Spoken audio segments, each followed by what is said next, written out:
కూటమి ప్రభుత్వం రాష్ట్రాన్ని అభివృద్ధి పథంలో నడిపిస్తోందన్నారు బీజేపీ ఎమ్మెల్యే పార్థసారథి. రాష్ట్ర అభివృద్ధిని వైసీపీ నేతలు ఓర్వలేకపోతున్నారని విమర్శించారు. నోరు అదుపులో పెట్టుకుని మాట్లాడాలని మాజీ మంత్రి రోజాను ఎమ్మెల్యే పార్థసారథి తిరుపతిలో హెచ్చరించారు. మహిళ అయ్యుండి అసభ్యంగా మాట్లాడడం దారుణమని కామెంట్ చేశారు. రోజా చేసినన్ని తప్పులు ఎవరూ చేయలేదన్న ఎమ్మెల్యే ఆమెను కాపాడే శక్తి రాష్ట్రంలోనే లేదన్నారు. రోజా అవినీతిపై ఇప్పటికే విచారణ జరుగుతోందని, ఇంకా అధికారంలో ఉన్నామన్న భ్రమలోనే ఉండి ఇష్టానుసారంగా మాట్లాడుతున్నారని మండిపడ్డారు ఎమ్మెల్యే పార్థసారథి.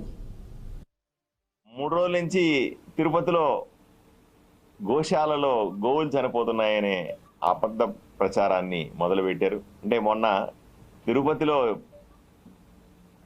కల్తీ నెయ్యితో ఏ విధంగా ప్రసాదాలు వండించారు, తిరుమల లడ్డులో కల్తీ నెయ్యి వాడడం వల్ల వచ్చినటువంటి అపచారం గురించి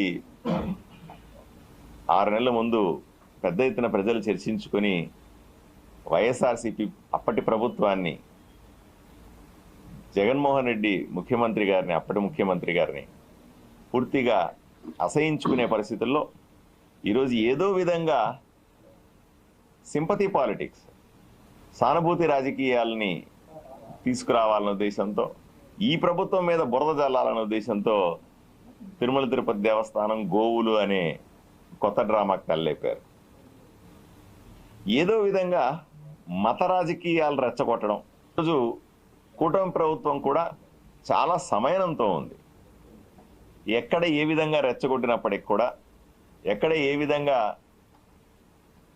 ఇబ్బంది పెట్టే ప్రయత్నం చేసినా సరే, ఎక్కడ సమయం కోల్పోకుండా తగిన సమాధానం ఇచ్చే ప్రయత్నం చేస్తా ఉన్నాం. మా దారి మాదే అని వాతావరణాన్ని పాడు చేసే ప్రయత్నం చేస్తే ఊరుకునేది లేదని వైఎస్ఆర్సీపీ పార్టీకి హెచ్చరిస్తా ఉన్నాం. 3 రోజుల నుంచి తిరుపతిలో గోశాలలో థ్యాంక్ యూ.